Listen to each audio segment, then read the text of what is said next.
نبی کریم صلی اللہ علیہ وسلم کی 4 صاحبزادیاں تھیں۔ حضرت فاطمہ یہ اجماع امت تمام صاحبزادیوں میں افضل تھیں۔ نبی کریم صلی اللہ علیہ وسلم نے ان کے حق میں فرمایا کہ وہ جنتی عورتوں کی سردار ہیں۔ حضرت فاطمہ جنتی عورتوں کی سردار ہیں۔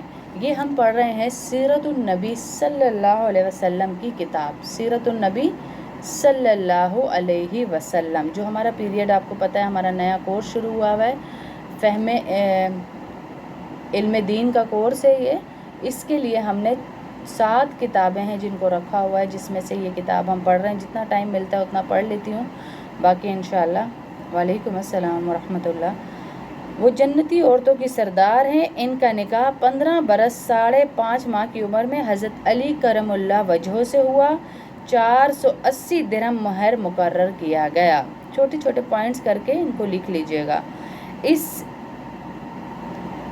ان کا جہیز تھا 1 چادر، 1 تکیہ جس میں کھجور کے درخت کا گودا بھرا ہوا تھا، 1 چمڑے کا گدا، 1 بان کی چرپائی اور 1 چھاگل، 2 مٹی کے گھڑے، 2 مشکیزیں اور 1 چکی۔ چکی پیسنا اور گھر کے کام کاج خود اپنے ہاتھ سے کیا کرتی تھیں۔ یہ 2 جہانوں کے سردار کی بیٹی تھیں جو اپنے ہاتھ سے سارے کام کیا کرتی تھیں، سب کو گھر کے کام کر کے دیا کرتی تھیں۔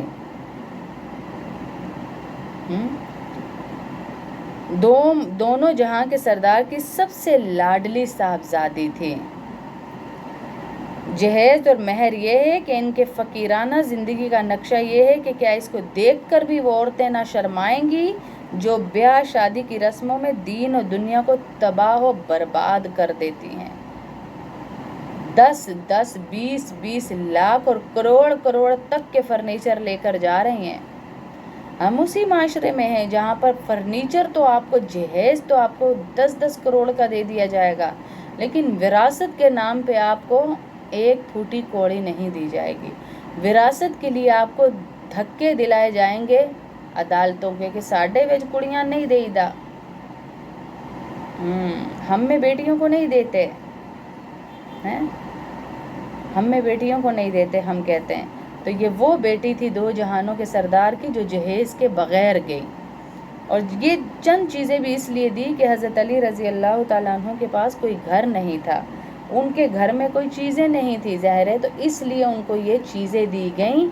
چند چیزیں صحابہ سے لے کر پیسے ان کی یہ چیزیں لائی گئیں اور ان کو دی گئیں۔ یہ چکی خود پیسا کرتی تھی، سارے گھر کے کام خود کیا کرتی تھی، پھر بھی ہمیں شرم نہ آئے جہیز لیتے ہوئے۔ اس میں خداوند تعالیٰ کی کوئی بڑی حکمت تھی کہ حضور صلی اللہ علیہ وسلم کی پسری اولاد زندہ نہ رہی، صرف دختری یعنی بیٹیاں ہی زندہ رہیں، لیکن بیٹیوں میں صرف حضرت فاطمہ کی اولاد باقی رہی۔ دوسری صاحبزادیوں میں بعض کی اولاد ہی نہیں ہوئی، بعض کی زندہ ہی نہ رہی، صرف حضرت فاطمہ کی اولاد زندہ رہی۔ آمین، اللہ سب کی بچیوں کے نصیب اچھے کرے۔ حضرت زینب رضی اللہ تعالیٰ عنہ کا نکاح ابو العاص بن ربیع سے ہوا۔ جب کسی عورت صحابیہ کا نام آتا ہے تو رضی اللہ تعالیٰ عنہا الف کے ساتھ کہتے ہیں، اور جب کسی مرد صحابی کا نام آتا ہے تو رضی اللہ تعالیٰ عنہ کہتے، عنہا نہیں کہتے، دونوں میں فرق ہے۔ ان سے ایک لڑکا پیدا ہوا جو تھوڑی عمر میں انتقال کر گیا، اور ایک لڑکی امامہ پیدا ہوئی جن سے حضرت علی رضی اللہ تعالیٰ عنہ نے حضرت فاطمہ کے بعد نکاح کیا، لیکن ان سے کوئی اولاد نہیں ہوئی۔ حضرت رقیہ حضرت عثمان کے نکاح میں آئیں اور ہجرت حبشہ میں آپ رضی اللہ تعالیٰ عنہ کے ساتھ رہیں۔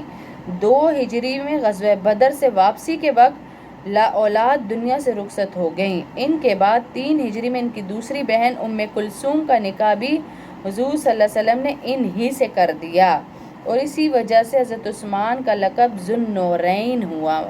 الحمدللہ ہے،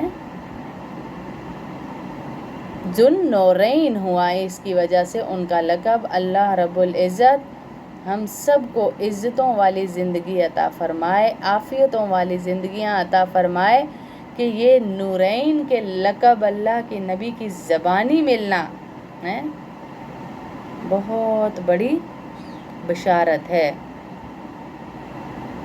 انشاءاللہ ضرور تبسم بانو ضرور دعا کروں گی میں، آپ تبسم انصاری جو ہیں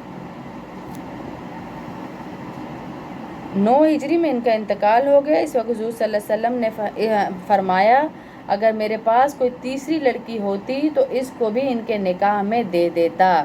عورتیں یاد رکھیں، سیرت کی معتبر روایات میں ہے کہ ایک مرتبہ حضرت رقیہ حضرت عثمان رضی اللہ تعالیٰ عنہ سے ناراض ہو کر حضور صلی اللہ علیہ وسلم سے شکایت کرنے آئیں۔ آپ صلی اللہ علیہ وسلم نے فرمایا مجھے پسند نہیں کہ عورت اپنے خاوند کی شکایت کیا کرے، جاؤ اپنے گھر بیٹھو۔ اپنی بیٹی کو کہہ رہے ہیں۔ حضرت فاطمہ اور حضرت علی کی بھی کئی دفعہ عورت تھی مرد تھے، ظاہر انسانی تقاضے تھے بیچ میں تو وہ ناراضگی ہو جاتی تھی، تو کتنی دفعہ حضرت علی کو اٹھایا، یا ابا تراب اٹھو اے مٹی والے، وہ مٹی میں لیٹے ہوئے ہوتے تھے مسجد میں تو ان کو لے کر جاتے، جا کر حضرت فاطمہ کا ہاتھ پکڑتے، حضرت علی کا ہاتھ پکڑتے اور دونوں کا ہاتھ ایک دوسرے کے ہاتھ میں دے دیتے۔ یہ نہیں کہتے کہ مجھے بتاؤ اچھا مسئلہ کہاں سے شروع ہوا۔ ہمارے زیادہ تر مسائل کا حل ہی یہ ہے کہ ہم دو لوگوں کو بھی یہ کہتے ہیں چلو دسو مسئلہ کتھوں شروع ہویا سے، چلو تسی بھی اپنی گال دسو، تم بھی بتاؤ، اس سے بات اور بڑھ جاتی ہے۔ بات ختم کرنے کے لیے باتیں پوچھی نہیں جاتی، بات کو ختم کیا جاتا ہے۔ اور اللہ کے نبی صلی اللہ علیہ وسلم نے یہی ترغیب اپنی بیٹیوں کو بھی دی۔ پھر فرمایا یہ مجھے پسند نہیں کہ عورت اپنے خاوند کی شکایت کرے، جاؤ اپنے گھر بیٹھو۔ یہ ہے لڑکیوں کی وہ تعلیم جس سے ان کی حیات دنیا اور آخرت دونوں درست ہو گئیں۔ باقی ازواج مطہرات حضور اکرم صلی اللہ علیہ وسلم نے حضرت خدیجہ کی حیات میں کسی اور عورت سے نکاح نہیں کیا، ہجرت سے 3 سال پہلے جب ان کی وفات ہوئی۔ باقی ازواج مطہرات کا بتا رہے ہیں۔ اور آپ صلی اللہ علیہ وسلم کی عمر 49 برس کی ہو گئی۔ تو خواتین بھی آپ صلی اللہ علیہ وسلم کے نکاح میں آئیں، جن کے اسماء گرامی یہ ہیں: سودا بنت زمعہ، عائشہ، حفصہ، ام سلمہ، زینب بنت خزیمہ، زینب بنت جہش، جویریہ، ام حبیبہ، صفیہ، میمونہ رضی اللہ تعالی عنہم۔ ان کے نام لازمی سارے یاد رکھیے، یہ ساری ازواج مطہرات تھی۔ 10 یہ ہیں اور ایک حضرت خدیجہ، 11 ہو گئیں۔ یہ 11 ہیں جن میں 2 سامنے وفات پا گئیں اور 9 آپ صلی اللہ علیہ وسلم کی وفات تک زندہ رہی تھیں۔ اور یہ امت کے لیے 4 سے زائد عورتیں ایک وقت میں بصورت نکاح جمع کرنا جائز نہیں ہے، اور اس خصوصیت کی بعض وجوہات آگے آتی ہیں۔ یہ صرف اللہ کے نبی صلی اللہ علیہ وسلم کو خصوصیت دی گئی تھی۔ حضرت سودا پہلے سگران بن عمرو کے نکاح میں تھی، اس کے بعد حضور صلی اللہ علیہ وسلم کے نکاح میں آئیں۔ حضرت عائشہ جو ابوبکر صدیق کی صاحبزادی تھی، 6 برس کی عمر میں تھی جب آپ صلی اللہ علیہ وسلم کا ان سے نکاح ہوا، 6 برس کی عمر تھی، اور حضرت کے ہجرت کے سال 9 برس کی عمر میں رخصت ہوئیں۔ اور جب حضور صلی اللہ علیہ وسلم کی وفات ہوئی تو آپ رضی اللہ تعالیٰ عنہ کی عمر 18 سال تھی۔ 18 سال کی بیوگی دیکھی انہوں نے، ہیں جی، جوانی کی بیوگی، پھر بھی اپنی حیا کی ایسی پاسداری رکھی، ایسا اپنے آپ کو دنیا کے سامنے، اور ایسی حیادار حافظہ تھی، عالمہ تھی۔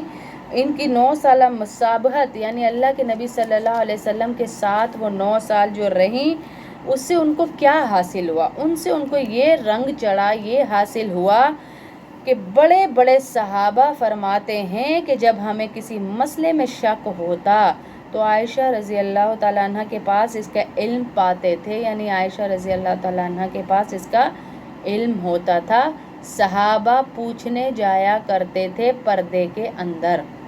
یہ ان لوگوں کے لیے بہت بڑا تماچا ہے جو کہتے ہیں کہ عورت کی آواز کا پردہ ہے، گانے والی کی آواز کا پردہ نہیں ہے۔ تسی 24 گھنٹے ٹوٹیاں لائی پھرو، ٹوٹیاں کانوں میں لگی ہوئی اور گانے سن رہے ہیں، جو دین کی بات کر رہی ہیں ان کا پردہ ہے، اس آواز کا پردہ ہے جو ہم نے سورہ نور کی بھی آیات آپ کو پڑھ کے بتائی تھی کہ جہاں پہ لٹکا جھٹکا کے نرم طریقے سے بات کی جائے وہاں پر پردہ ہے آواز کا، وہاں آپ بات ہی نہ کریں تو زیادہ بہتر ہے، لیکن دین کے لیے بات کرنا اور دین کی بات سمجھانا۔ حضرت عائشہ رضی اللہ تعالیٰ عنہ سب سے بڑی فقیہہ تھی، عالمہ تھی، حافظہ تھی، دن کے شروع میں ہی قرآن پاک پڑھ لیا کرتی تھی ماشاءاللہ، پورا قرآن پاک ایک دن کے شروع میں ہی، جہاں چکی خود پیسنی، پانی خود بھر کے لانا، گھر کے کام خود کرنے، وہاں پر دن کے شروع میں قرآن پاک مکمل کر لیا کرتی تھی۔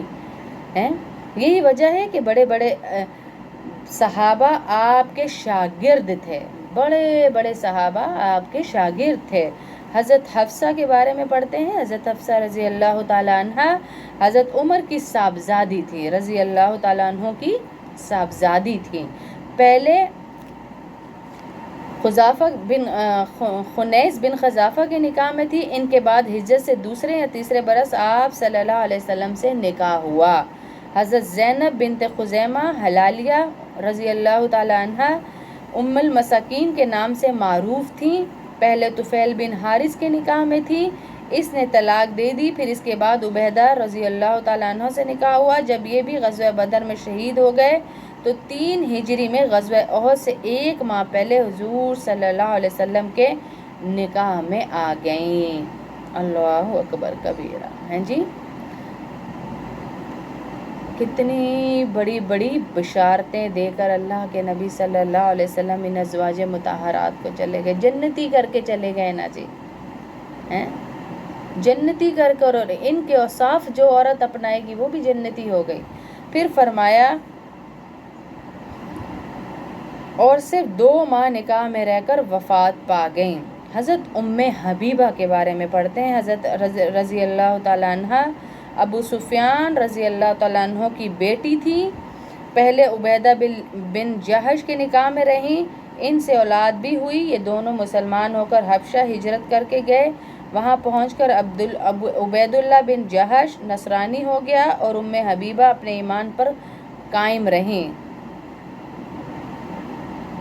اس وقت حضور صلی اللہ علیہ وسلم نے نجاشی شاہ حبشہ کو خط لکھا، اس وقت نجاشی نے خط لکھا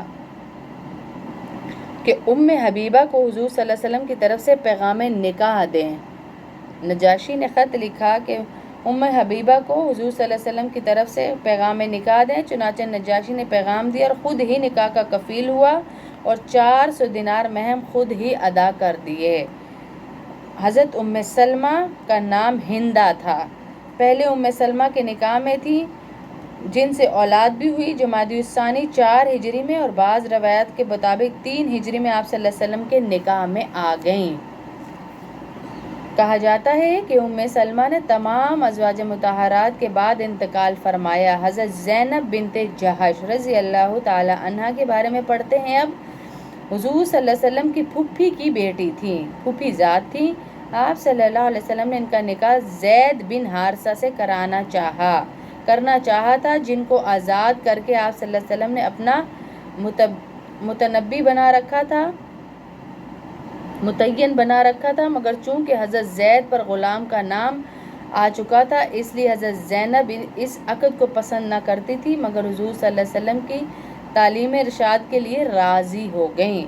1 سال کے قریب حضرت زید رضی اللہ تعالیٰ عنہ کے نکاح میں رہیں، مگر چونکہ طبعی موافقت نہ تھی، ہمیشہ شکر رنجی رہا، یعنی ہمیشہ تھوڑی سی ناچاکی ہی رہی، یہاں تک کہ زید رضی اللہ تعالیٰ عنہ نے حضور صلی اللہ علیہ وسلم کی خدمت میں حاضر ہو کر طلاق کا ارادہ فرما لیا۔ آپ صلی اللہ علیہ وسلم نے ان کو سمجھا کر طلاق سے روکا، لیکن پھر بھی کسی طرح موافقت نہ ہوئی۔ جب وہ آزاد ہو گئیں تو آپ صلی اللہ علیہ وسلم نے ان کی تسلی اور دل جوئی کے لیے ان سے نکاح کر لیا، لیکن اس وقت عرب کے خیال میں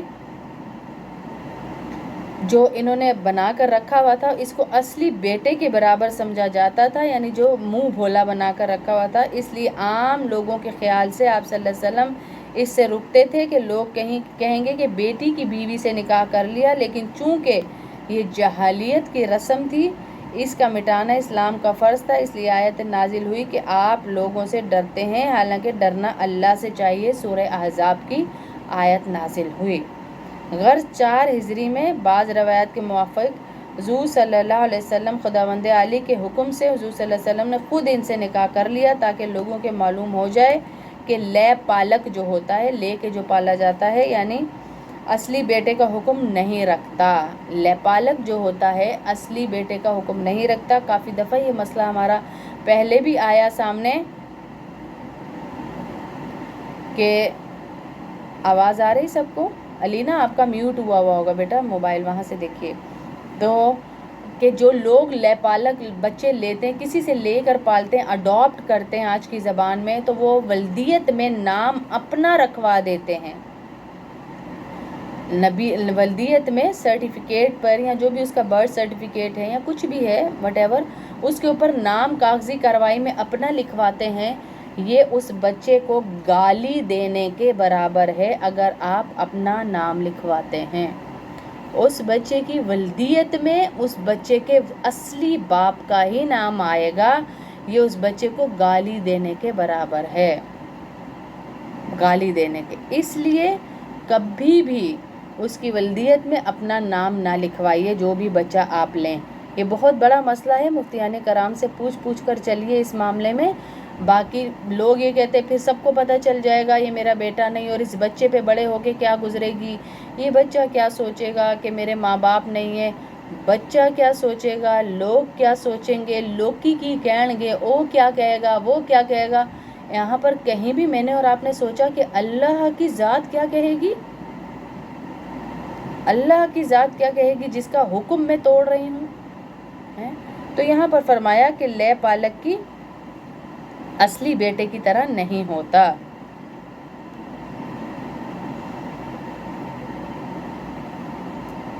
اصلی بیٹے کا حکم نہیں رکھتا ہے. اس کی بیوی بعد قطع تعلق کے حرام نہیں ہوتی، اور جن لوگوں نے خدا کے اس حلال عقیدتاً یا عملاً حرام کو کر رکھا ہے حلال کو، وہ آئندہ اس غلطی سے نکل جائیں اور جاہلیت کی یہ رسم ٹوٹ جائے. لیکن اس دیرینہ رسم کا ٹوٹنا جب ہی ممکن تھا کہ حضور صلی اللہ علیہ وسلم خود اس پر عمل کرتے تو اللہ کے نبی نے کر کے دکھایا.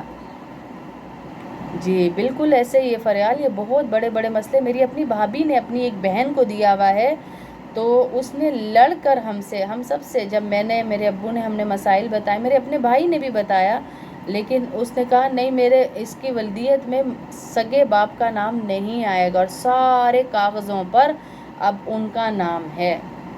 اتنا سخت یہ گناہ ہے، اتنا سخت گناہ ہے. حضرت زینب کے اس نکاح کے متعلق جو کچھ ہم نے لکھا ہے نہایت صحیح روایات سے لکھا ہے، جن کو صحیح بخاری کی شرح میں حافظ حدیث علامہ ابن حجر نے نقل کیا ہے. اس کے علاوہ بہت ساری باتیں ہیں جو لغو ہیں، کفار نے گھڑی ہیں، وہ سب غلط ہیں. حضرت صفیہ بنت حی رضی اللہ تعالی عنہ حضرت ہارون علیہ السلام کی اولاد سے ہیں. یہ صرف ان کی خصوصیت تھی کہ ایک نبی کی صاحبزادی ایک نبی کی زوجہ تھیں. یہ انہی کی خصوصیت تھی. کیا نام تھا؟ حضرت صفیہ بنت حی. یہ ان کا پہلے کنانہ کے نکاح میں تھی. اس کے قتل کے بعد آپ صلی اللہ علیہ وسلم کے نکاح میں آئیں. حضرت جویریہ بنت حارث بنی مستلق کے سردار حارث کی بیٹی تھیں. جنگ میں گرفتار ہو کر آئی تھی، پھر آپ صلی اللہ علیہ وسلم کے نکاح میں آئیں، اور اس کی بدولت تمام قبیلہ آزاد ہو گیا اور ان کے باپ بھی مسلمان ہو گئے. حضرت میمونہ بنت حارث اول مسعود بنت عمرہ کے نکاح میں تھی. ان سے طلاق دی تو ابو رحم سے نکاح ہو گیا. ان کے وفات کے بعد آپ صلی اللہ علیہ وسلم کے نکاح میں آئیں. یہ آپ کی آخری ازواج میں سے ہیں. ان کے بعد آپ صلی اللہ علیہ وسلم نے کوئی نکاح نہیں کیا. ان کے علاوہ اور بعض خواتین سے ہوا، مگر ان کو شرف مصاحبت حاصل نہیں ہو سکا، بلکہ قبل از رخصت ہی وہ بعض وجوہ سے علیحدہ ہو گئیں، جس کی تفصیل آگے انشاءاللہ پڑھیں گے. تو اللہ رب العزت مجھے اور آپ کو جتنا لکھا گیا اتنا سمجھنے کی توفیق عطا فرمائے. ہمارے سر آنکھوں پہ ہمارے لیے معتبر، ہمارے لیے عزت والی ہماری مائیں، ہماری ازواج مطہرات، ہماری جان بھی ان پر قربان، ہماری اولاد، ہماری نسلیں، ہمارے بچے، ہمارا سب کچھ ان کی شانوں، ان کی پاکی، ان کی حیا پر قربان. اور اللہ ہماری بچیوں کو ہم سب کو ایسا بنا دے جیسا ابھی ہم نے ان کے بارے میں پڑھا کہ ساری پاک دامن. دیکھ لیں اللہ کے نبی صلی اللہ علیہ وسلم نے ساری کوئی بیوہ ہے، کوئی طلاق یافتہ ہے، جتنی بھی نکاح ہوئے ان سے کیے، ایک سوائے حضرت عائشہ کے جو کہ کنواری تھی، جو کہ کنواری تھی. بتائیں. اور ہم کہتے ہمارے کتنے سارے ابھی یہ اسکالرس ٹی ویوں پہ بیٹھ کے کیا کیا بحث لے کر بیٹھے ہوئے. تو ہماری زندگیاں ان پہ قربان. ہماری تمام نسلوں کی بچیوں کو اللہ ایسا ہی حیا والا بنا دے جیسا ہم نے پڑھا اپنی ازواج مطہرات کو. کل باقی پڑھیں گے انشاءاللہ.